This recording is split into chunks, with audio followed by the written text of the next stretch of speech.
Doctor APJ Abdul Kalam का जीवन और उनके विचार हमें प्रेरणा देते हैं। उनकी एक प्रसिद्ध मोटिवेशनल कोट है, सपने वो नहीं जो हम सोते हुए देखते हैं, सपने वो हैं जो हमें सोने नहीं देते।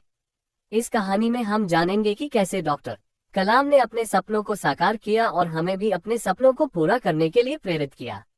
योजक चिन्ह, योजक चिन्ह, योजक चिन्ह।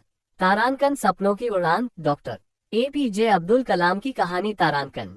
एक छोटे से गांव रामेश्वरम में जन्मे अब्दुल कलाम का बचपन संघर्षों से भरा था। उनके पिता एक नाविक थे और परिवार की आर्थिक स्थिति कमजोर थी, लेकिन कलाम के सपनों की उड़ान ऊंची थी। उन्होंने अपने स्कूल की शिक्षा पूरी करने के बाद सेंट जोसेफ कॉलेज से भौतिकी में स्नातक की डिग्री प्राप्त की और फिर मद्रास इंस्टीट्यूट ऑफ टेक्नोलॉजी से एरोस्पेस इंजीनियरिंग की पढ़ाई की। जब वे इसरो में शामिल हुए तब भारत का अंतरिक्ष कार्यक्रम अपने शैशवकाल में था। उन्होंने कई महत्वपूर्ण परियोजनाओं पर काम किया, जिसमें पहला स्वदेशी उपग्रह प्रक्षेपण यान SLV-3 शामिल था।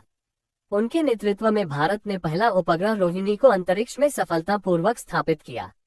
डॉक्टर कलाम की मेहनत और लगन का फल था कि उन्हें मिसाइल मैन के रूप में जाना जाने लगा। उन्होंने अग्नि और पृथ्वी जैसी मिसाइलों का विकास किया, जो आज भारत की रक्षा प्रणाली की रीढ़ है। उनका जीवन इस बात का प्रमाण है कि सपने कठिन परिश्रम और दृढ़ संकल्प से ही साकार होते हैं। राष्ट्रपति बनने के बाद भी डॉक्टर कलाम ने हमेशा युवाओं को प्रेरित किया।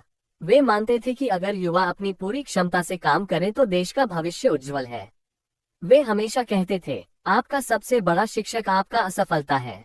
डॉक्टर कलाम का जीवन हमें सिखाता है कि किसी भी परिस्थिति में अपने सपनों का पीछा करना नहीं छोड़ना चाहिए।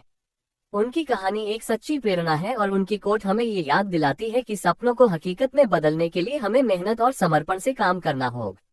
इस तरह की कहानियों को अपने YouTube चैनल पर प्रस्तुत करके आप दर्शकों को प्रेरित कर सकते हैं और उन्हें उनके सपनों की ओर बढ़ने के लिए प्रेरित कर सकते हैं।